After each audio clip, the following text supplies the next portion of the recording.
Space. An ocean of darkness, sprinkled with the light of a billion suns. It stretches beyond our imagination, vast and silent. For all of human history, we have looked upwards towards this endless expanse. We have seen wonder in its shimmering constellations. We have felt a deep, primal connection to its mysteries. Our ancestors wove tales of gods and heroes in the stars. They charted the slow dance of the planets, seeking to understand their place in the cosmos. This majestic void, so distant, so seemingly pure, has always called to the human spirit, inviting us to dream, to explore and to discover what lies beyond our world. But the heavens, once a realm of myth and scientific curiosity, have changed. The age of innocence for space is drawing to a close. What began as a race for prestige, a bold leap for mankind during the Cold War, quickly revealed its strategic potential. Satellites, our eyes and ears in the sky, became essential tools. They guided our ships, forecasted our weather, and connected our voices across continents.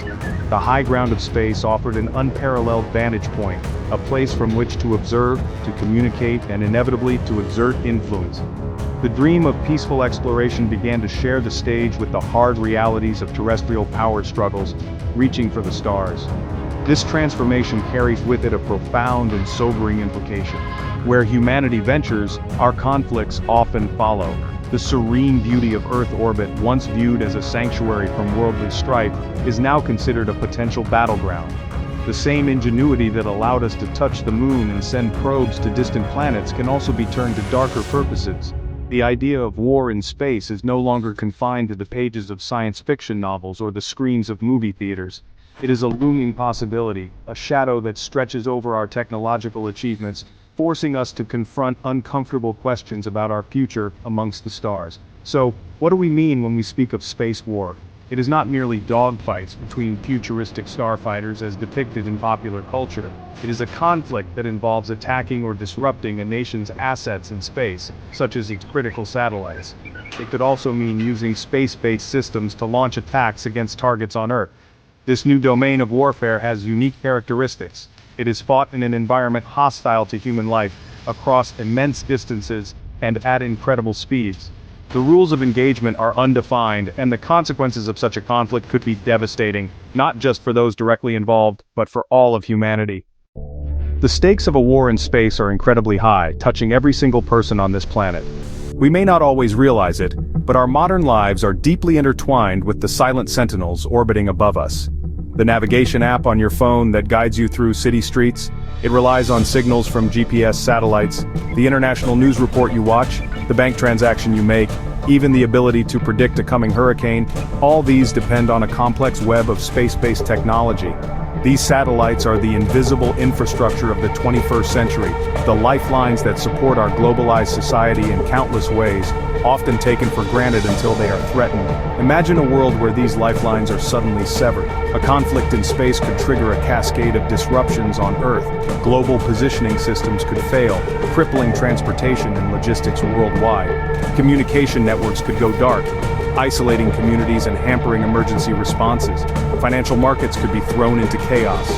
Weather forecasting would become unreliable, leaving us vulnerable to natural disasters. Beyond these immediate impacts, a war in space would shatter global stability, sowing distrust and fear among nations.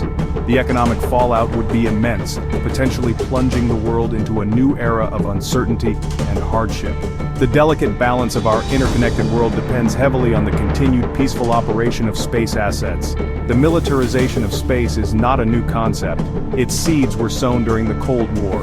The space race between the United States and the Soviet Union was driven as much by military ambition as by scientific curiosity.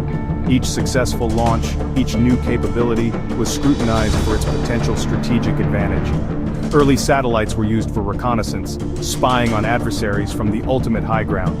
Both superpowers began to explore ways to deny the other the use of space. Anti-satellite weapons, or ASATs, were conceptualized and, in some cases, tested even in those early decades. The 1967 Outer Space Treaty banned weapons of mass destruction in orbit, but it left many loopholes regarding other types of space weaponry. This period saw the development of chilling concepts. The Soviet Union, for instance, experimented with a fractional orbital bombardment system designed to place nuclear warheads in low Earth orbit for a surprise attack. The United States, in turn, pursued its own ASAT programs, including air-launched missiles. Later, in the 1980s, the Strategic Defense Initiative, popularly known as Star Wars, envisioned a space-based shield against ballistic missiles involving complex technologies like lasers and particle beams. While many of these ambitious projects never reached full deployment, they clearly demonstrated that the major powers were seriously considering space as a future warfighting domain, a trend that has unfortunately continued and evolved into the present day. Today, nations around the globe are actively preparing for the possibility of conflict extending into space. We see the establishment of dedicated space forces, military branches solely focused on protecting national interests in this domain. There is a massive ongoing investment in space domain awareness, which means developing sophisticated systems to track every object in orbit, from active satellites to tiny pieces of debris. This is crucial for identifying potential threats and understanding the activities of other nations. Much of the technology developed for civilian space exploration or commercial use has a dual purpose. A satellite designed for Earth observation can just as easily be used for military reconnaissance, blurring the lines and increasing suspicion. The potential arsenal for space warfare is diverse and technologically advanced, moving far beyond simple projectiles. Kinetic anti-satellite weapons are a primary concern. These can be direct ascent missiles launched from Earth to physically collide with a target satellite, or co-orbital systems that maneuver close to a target before detonating or attacking. But non-kinetic weapons are perhaps even more insidious. High-energy lasers could be used to dazzle, blind, or permanently damage the sensitive optics of satellites. High-power microwave weapons could fry their electronic systems. Electronic warfare, including the jamming of communication signals or the spoofing of GPS data, can render satellites useless without physically destroying them. And of course, cyber attacks targeting ground control stations or the satellites themselves pose a significant and ever-present threat. Satellites themselves are at the heart of this strategic calculus, serving as both high-value targets and indispensable force multipliers for modern militaries. Intelligence satellites, surveillance satellites, and reconnaissance satellites provide critical information about an adversary's capabilities and intentions. They can track troop movements, identify military installations, and provide early warning of missile launches. Communication satellites create a global network that allows military forces to coordinate operations across vast distances, from remote battlefields to command centers back home. Navigation and timing satellites enable precision-guided munitions and ensure that forces know exactly where they are. The loss of these space-based assets would severely cripple a nation's ability to conduct modern warfare effectively. We have already witnessed troubling real-world demonstrations of these capabilities. In 2007, China conducted an anti-satellite missile test, destroying one of its own weather satellites and creating a massive cloud of dangerous space debris.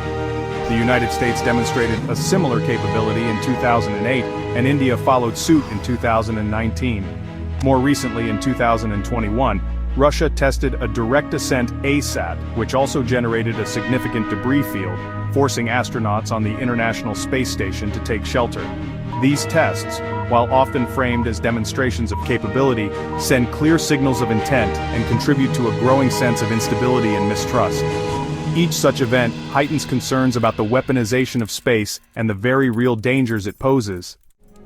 The dangers of actual warfare in space are profound and far-reaching, extending beyond the immediate destruction of satellites.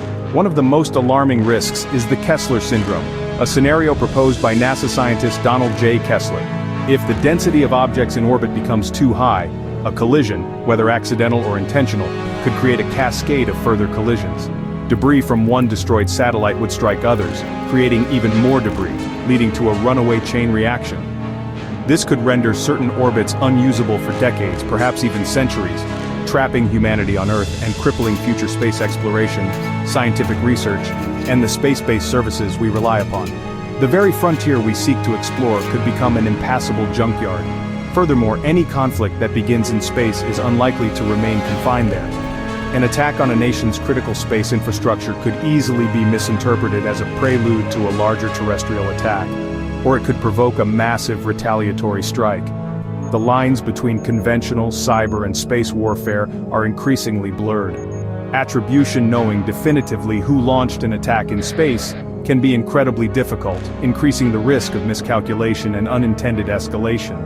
A limited exchange in orbit could quickly spiral out of control, potentially leading to a devastating war on Earth, with unimaginable consequences for global peace and security. The interconnectedness of these domains means that a spark in space could ignite a firestorm below. If space becomes an active battlefield, the future dims considerably. Scientific discovery, which thrives on open access and collaboration, would be severely hampered. The dream of expanding human presence beyond Earth, of exploring new worlds and seeking new knowledge, would be replaced by a grim reality of militarized zones and restricted access. Critical infrastructure upon which so much of our modern civilization depends would be constantly under threat. Instead of a domain of shared human endeavor, space could become another arena for suspicion, rivalry, and destruction, its vast potential squandered. This is not the future that pioneers of space exploration envision, nor is it one that benefits humanity as a whole. Therefore, the path forward requires wisdom, foresight, and a renewed commitment to international cooperation. We stand at a crossroads. We can allow space to become the next great battlefield, an extension of earthly conflicts, or we can work together to preserve it as a peaceful domain for the benefit of all. This means strengthening existing treaties, developing new norms of responsible behavior, and promoting transparency in space activities. Space is a shared heritage, a common frontier that belongs to no single nation, but to all humankind. The choice of whether this final frontier will be defined by conflict or by peaceful collaboration rests firmly in our hands. Let us choose wisely, for the sake of generations to come.